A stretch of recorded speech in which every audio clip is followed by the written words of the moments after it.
Gukaraba intoki neza ni uburyo bwiza bwo kwirinda indwara, cyane cyane muri iki gihe havugwa icyorezo cya coronavirusi.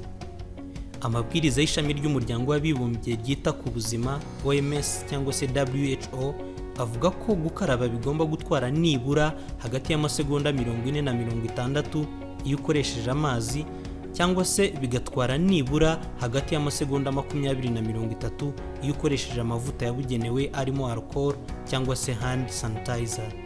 Kandi bigomba gukorwa intambwe ku yindi. Intambwe ya mbere, tosa intoki ukoresheje amazi. Iya kabiri, shyiraho isabuni ihagije mu biganza. Iya gatatu, kuba mu biganza.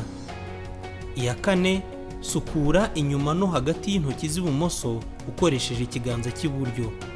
Kandi jya nanone inyuma no hagati y'intoki z'iburyo ukoresheje ikiganza cy'ibumoso. Iya gatanu, sukura hagati y'intoki uri no gukubanaho ibiganza byombi. Iya gatandatu, kuba mu mihiro y'intoki ukoresheje ikindi kiganza kandi gihinnye.